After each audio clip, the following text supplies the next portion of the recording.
Every great conversation begins between two thoughts.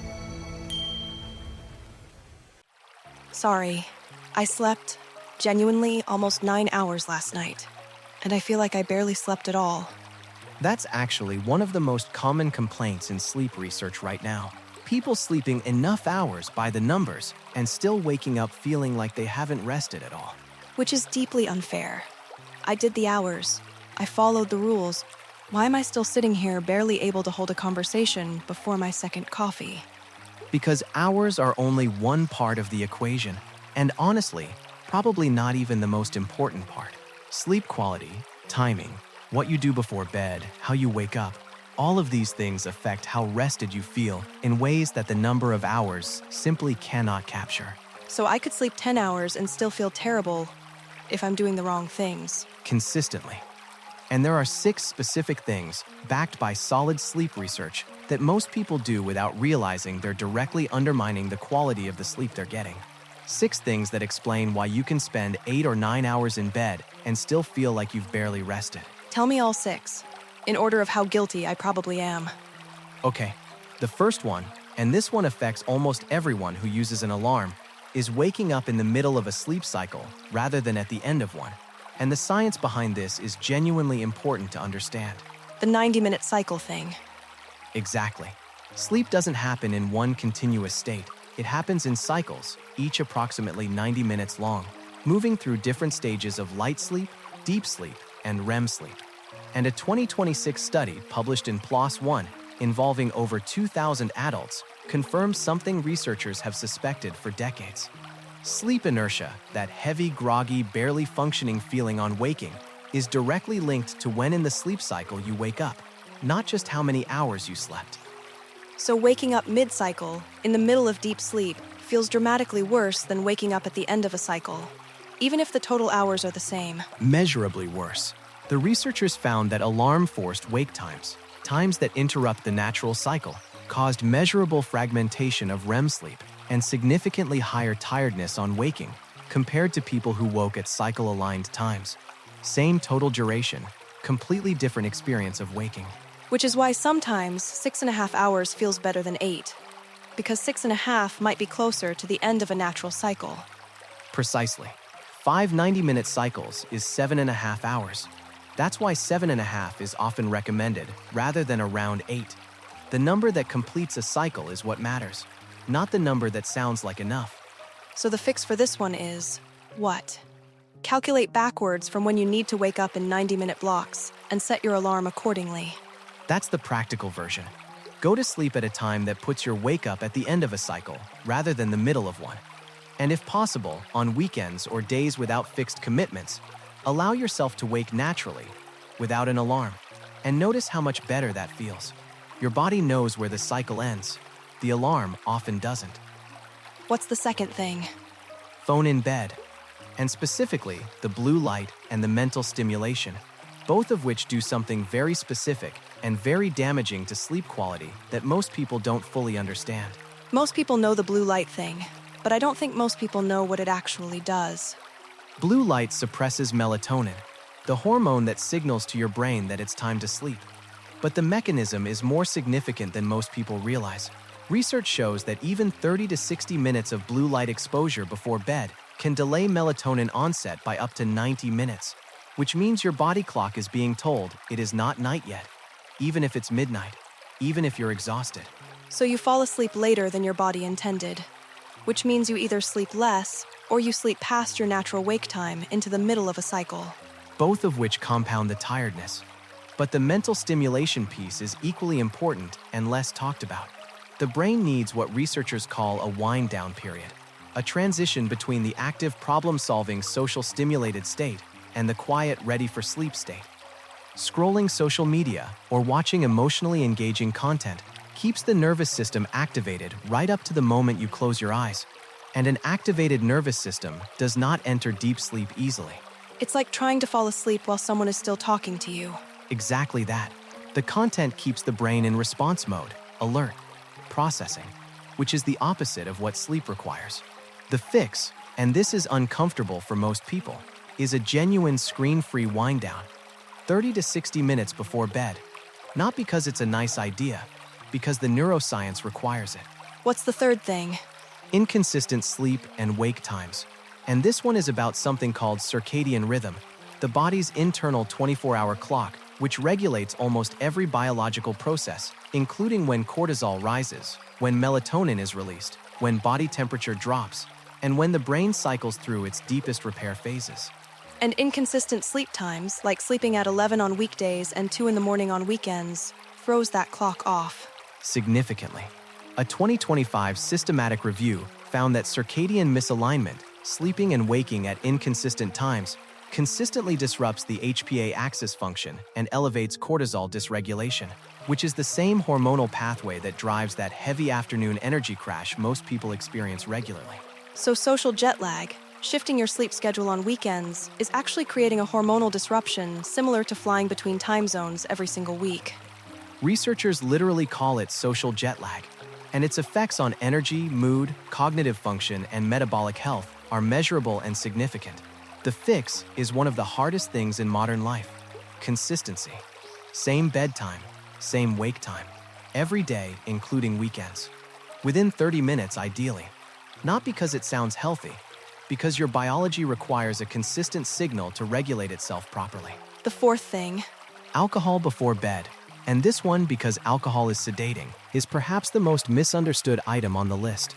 Because people feel like they fall asleep more easily after drinking, which is true. But what happens to sleep quality after that is almost the opposite of rest. What happens? Alcohol fundamentally disrupts the architecture of sleep. It suppresses REM sleep, the stage associated with emotional processing, memory consolidation, and cognitive restoration.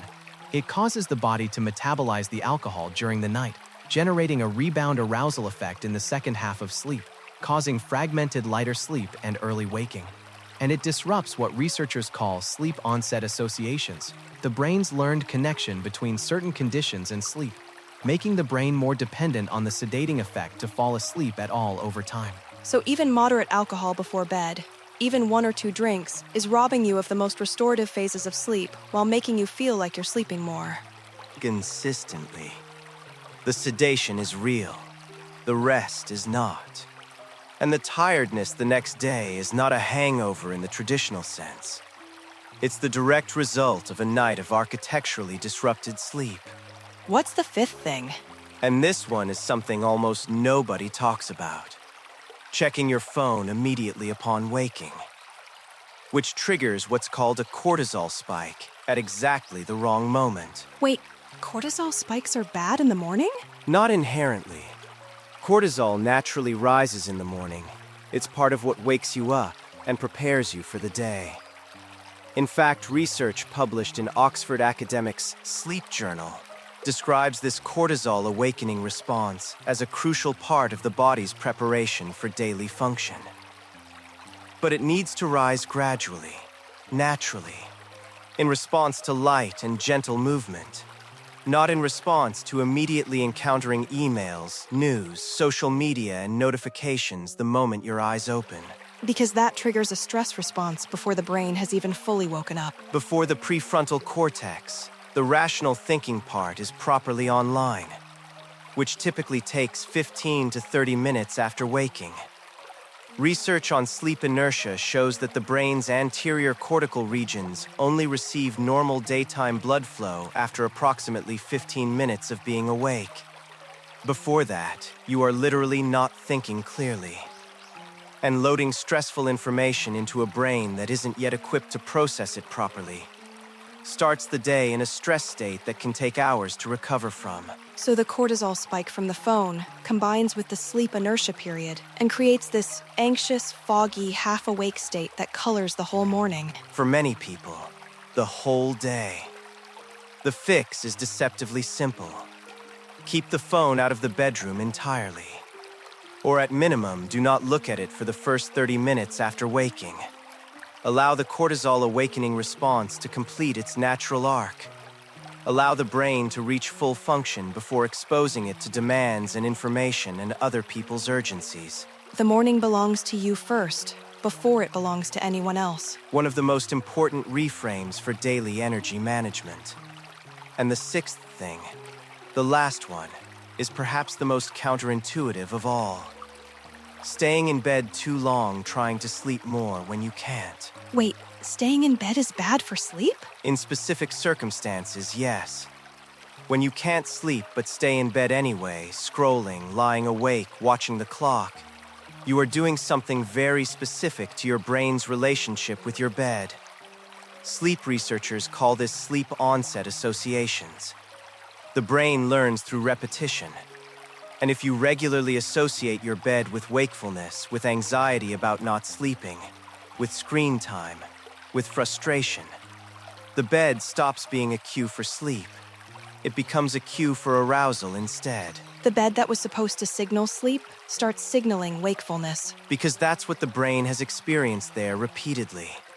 Cognitive behavioral therapy for insomnia, which research consistently shows is more effective than sleep medication for long-term sleep improvement, specifically addresses this through something called stimulus control.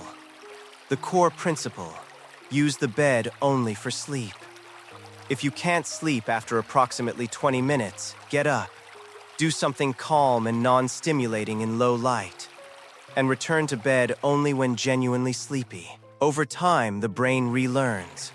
The bed becomes a sleep cue again. The association is restored. So the person who lies awake for 2 hours, frustrated and exhausted, is actually making their future sleep worse by training their brain that bed is a place where you lie awake. Precisely. And the fix feels completely backwards. Get up. But the neuroscience is clear. Protecting the bed as a sleep-only space is one of the most powerful things you can do for long-term sleep quality. More powerful than any supplement. More powerful than any routine. The association between bed and sleep is fundamental, and once broken, takes deliberate effort to restore. Spinning 6 things, and I'm fairly certain I do at least 4 of them regularly. Waking up mid-cycle, phone in bed, inconsistent weekend sleep, phone first thing in the morning, all guilty. Most people are guilty of most of them, because the modern environment is essentially designed to disrupt sleep at every turn. Artificial light, constant connectivity, social schedules that ignore biology, evening alcohol as a cultural norm. None of these things are personal failures. They're environmental pressures. But understanding what they're doing and why gives you something most people don't have: the ability to make different choices, even small ones, that compound into dramatically better rest. And better rest compounds into everything else: energy, mood, focus, decision-making. The things we've talked about across so many conversations now. Sleep is the foundation under everything. Not a luxury. Not something to optimize away. The research is unambiguous. Chronically disrupted sleep is linked to impaired cognitive function, weakened immune response, emotional dysregulation, increased risk of anxiety and depression, and significantly worse physical health outcomes across almost every measure studied. We treat sleep like it's optional, like it's something we earn after we finish everything else, when actually it's the thing that makes everything else possible. The most productive thing most people could do is sleep better. Not longer necessarily. Better. And most of the time, better means stopping 6 specific things that are quietly undoing the rest they're already getting. Look at your evening and your morning honestly. Which of these 6 things are you doing? Not to judge yourself, just to see clearly, because you might be giving yourself 8 or 9 hours and then spending that time in disrupted, broken, incomplete sleep without knowing why you're still tired. Now you know, and knowing changes what you can choose. Sleep is not passive. It's one of the most active and complex biological processes your body runs. It deserves the same attention you'd give anything else that affects your energy, your mood, and your capacity to live well. Start with one of the 6, just one, and give it 2 weeks. The difference in how you feel might surprise you. You did the hours, now do the quality. That's where the rest actually lives. Thank you for being here with us today. If this conversation explains something you've been wondering about, share it with someone who keeps saying they're tired despite sleeping enough. They'll finally understand why.